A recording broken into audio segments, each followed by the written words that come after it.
দর্শক, বলছিলাম মন্ত্রিসভায় বড় ধরনের রদবদলের ঘটনা ঘটেছে। গণমাধ্যম নিশ্চিত করছে স্বরাষ্ট্র মন্ত্রণালয় হারিয়েছেন সালাউদ্দিন আহমেদ। এটাকে হারানো বলা যায়, নাকি তাকে স্থানীয় সরকার মন্ত্রণালয় দেয়া হলো এটা বরং তার জন্য আরও বেশি প্রাপ্তি? এই ব্যাপারে দ্বিমত থাকতেই পারে। আপনি বলতেই পারেন যে স্থানীয় সরকার মন্ত্রণালয় এটা তো অনেক বড় মন্ত্রণালয়, সুতরাং স্বরাষ্ট্র মন্ত্রণালয়ে হারানো এই ব্যাপারটা তো বলা যায় না। স্থানীয় সরকার মন্ত্রণালয় যত বড় মন্ত্রণালয়ই হোক না কেন, একটা সরকারের সাফল্য ব্যর্থতা নির্ভর করে যে মুষ্টিমেয় ২-৩টা মন্ত্রণালয়ের ওপরে, এবং আইনশৃঙ্খলা পরিস্থিতি মূলত প্রথমে দৃশ্যমান হয়। সেটা স্বরাষ্ট্র মন্ত্রণালয়ই সামাল দেয়, এবং সেই সামাল দেওয়ার ব্যাপারে বিএনপি কিন্তু প্রথমে দলের সব থেকে কি বলবো যে অ্যাক্টিভ নেতাকে বেছে নিয়েছিল। এখন বিএনপি সেই সিদ্ধান্ত থেকে সরে আসলো। অনেকদিন থেকে এই সমালোচনা ছিল যে স্বরাষ্ট্রমন্ত্রী তার নিজের মন্ত্রণালয়ে সফলতা দেখাচ্ছেন না। সাম্প্রতিক সময়ে জঙ্গিবাদের উত্থানের ব্যাপারটাও আলোচিত হচ্ছে, এবং অনেকে বিরোধী দল সমালোচনা করছিল যে তিনি নিজের মন্ত্রণালয়ে যখন ব্যর্থ তখন তিনি পড়ে আছেন সংবিধান নিয়ে, এটা নিয়ে ওটা নিয়ে, এরকম বক্তব্য আসছিল। এরই মাঝে মির্জা ফখরুল যখন রাষ্ট্রপতি হতে চলেছেন, আজকে মন্ত্রী পরিষদ থেকে তিনি যখন পদত্যাগ করলেন, তখন স্থানীয় সরকার মন্ত্রণালয় দেয়া হলো সালাউদ্দিন আহমেদকে। তাহলে স্বরাষ্ট্র মন্ত্রণালয় সেটা দেয়া হয়েছে শহীদউদ্দিন চৌধুরী অ্যানিকে। শহীদউদ্দিন চৌধুরী অ্যানিকে স্বরাষ্ট্র মন্ত্রণালয় দেয়া হলো, এটা কতটা পরিপক্ক সিদ্ধান্ত হলো সেটা তার কর্মক্ষমতা দেখলেই বোঝা যাবে। গণমাধ্যমের এই শিরোনামটা দেখে নিন। সেখানে গণমাধ্যম নিশ্চিত করছে মন্ত্রিসভায় রদবদল, এলজিআরডিতে সালাউদ্দিন আহমেদ, স্বরাষ্ট্রে শহীদউদ্দিন চৌধুরী অ্যানি। এখানে যেটা বলা হচ্ছে সেটা হচ্ছে যে এই দুটো বড় পরিবর্তন হয়েছে, এবং এই সিদ্ধান্ত নেওয়া হয়েছে প্রশাসনিক এবং রাজনৈতিক গতিশীলতা বজায় রাখতে, প্রাতিষ্ঠানিক কার্যক্রম নিরবচ্ছিন্ন রাখার স্বার্থে এমনটা সিদ্ধান্ত নেওয়া হয়েছে, এই কথা জানানো হয়েছে। নতুন সিদ্ধান্ত অনুযায়ী মির্জা ফখরুল ইসলাম আলমগীরের হাতে থাকা স্থানীয় সরকার, পল্লী উন্নয়ন, সমবায় মন্ত্রণালয়ের দায়িত্ব সাবেক স্বরাষ্ট্রমন্ত্রী সালাউদ্দিন আহমেদ তিনি পালন করবেন, এবং পানি সম্পদ মন্ত্রণালয়ের দায়িত্বে থাকা শহীদউদ্দিন চৌধুরীকে দেয়া হয়েছে স্বরাষ্ট্র মন্ত্রণালয়। স্বরাষ্ট্র তাকে দেয়া হয়েছে মানে পানি সম্পদ মন্ত্রণালয়ে অন্য কাউকে আনা হবে।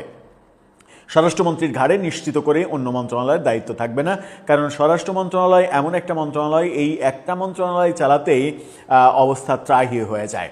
যে মুহূর্তে সালাউদ্দিন আহমেদকে স্থানীয় সরকার মন্ত্রণালয়ে দেয়া হলো, সেই মুহূর্তে আমরা দেখলাম যে ফেসবুকে মজা করে লিখছেন গোলাম মাওলা রনি, তিনি এরকম ইঙ্গিত দিচ্ছেন যে এবার সালাউদ্দিন আহমেদ এবং মীর শাহে আলমের মধ্যে এক ধরনের স্নায়ুযুদ্ধ শুরু হবে।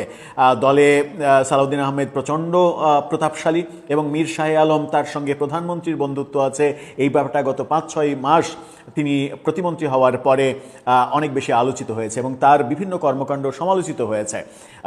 যখন শোনা যাচ্ছে যে মন্ত্রিপরিষদে একটা বড় রদবদল হবে এবং সেখানে মীর শাহে আলমের মন্ত্রিত্ব সেটা চলে যেতে পারে, ঠিক সেই মুহূর্তে সালাউদ্দিন আহমেদকে সেই মন্ত্রণালয়ের প্রধান যখন করা হলো, তখন সহকারী আরেকজন অর্থাৎ প্রতিমন্ত্রী আরেকজন এখানে রাখা হবে কিনা সেটাও একটা বড় প্রশ্ন।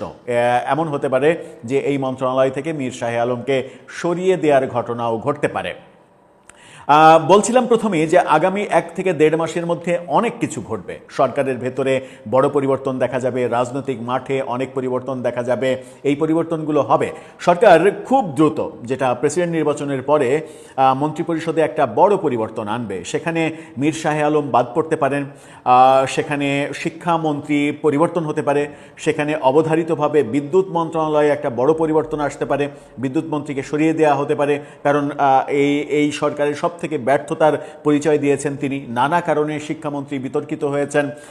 এই দুটো জায়গায় পরিবর্তনের সম্ভাবনা প্রায় শতভাগ হয়ে দাঁড়িয়েছে। যেহেতু স্বরাষ্ট্র মন্ত্রণালয়ের মতো জায়গায় পরিবর্তন করেছেন প্রধানমন্ত্রী চোখ মুখ বন্ধ করে, সেহেতু শিক্ষা মন্ত্রণালয় কিংবা বিদ্যুৎ মন্ত্রণালয় এটাতে পরিবর্তন আনা তার জন্য কঠিন কোনো সিদ্ধান্ত হতে পারে না। আবার এলজিআরডিতে যিনি প্রতিমন্ত্রী মীর শাহে আলম, তিনি বহু বিতর্কের জন্ম দিয়েছেন। সেই কারণে তাকে মন্ত্রিপরিষদ থেকে সরিয়ে নেওয়ার ঘটনাও ঘটতে পারে। সরকারে একটা বড় পরিবর্তন যে আসছে সেটা এখন নিশ্চিন্তে বলা যায়, এবং সেই ক্ষেত্রে নতুন একাধিক মন্ত্রী মন্ত্রিপরিষদে যুক্ত হচ্ছেন। হয়তোবা রুহুল কবির রিজভী মন্ত্রিপরিষদে যুক্ত হচ্ছেন, এটা মোটা দাগে নিশ্চিত বলা যায়। মন্ত্রিপরিষদে যুক্ত হতে পারেন ডক্টর আব্দুল মঈন খান, ডক্টর খন্দকার মোশাররফ হোসেনের মতো বর্ষিয়ান নেতারা। সালাউদ্দিন আহমেদকে যখন এলজিআরডি মন্ত্রণালয় দেয়া হলো তখন এটাও নিশ্চিত প্রধানমন্ত্রীর তরফ থেকে সিগন্যাল যে বিএনপির পরবর্তী মহাসচিব হতে চলেছেন সালাউদ্দিন আহমেদ। যদি সেটা না হতো তাহলে তাকে এই মন্ত্রণালয় দেয়া হতো না স্বরাষ্ট্র থেকে সরিয়ে। এখন অপেক্ষা যে আর কোন কোন পরিবর্তন হচ্ছে। প্রধানমন্ত্রী এ মাসেই ভারত সফরে যাচ্ছেন। ভারত সফরকে কেন্দ্র করে তার আগে পরে অনেক পরিবর্তন যে আসবে তার সরকারে এবং রাজনীতিতে, এটা এখন দিনের আলোর মতো পরিষ্কার হয়ে গেল।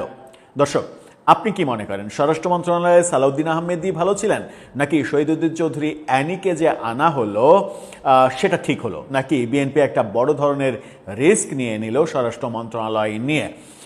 সাম্প্রতিক সময়ে যে পরিস্থিতি তৈরি হয়েছে, উগ্রবাদীদের যে পরিস্থিতি, সেই পরিস্থিতি সম্পর্কে গত 6 মাসে ওয়াকিবহাল ছিলেন সালাউদ্দিন আহমেদ। সেটা নতুন করে আবার এটার সঙ্গে ইউজ টু হতে শহীদুদ্দিন চৌধুরী অ্যানি যদি অনেক বেশি সময় লাগিয়ে ফেলেন, ততদিনে উগ্রবাদীরা যদি একটা সর্বনাশ ঘটিয়ে ফেলে, তাহলে কি হবে?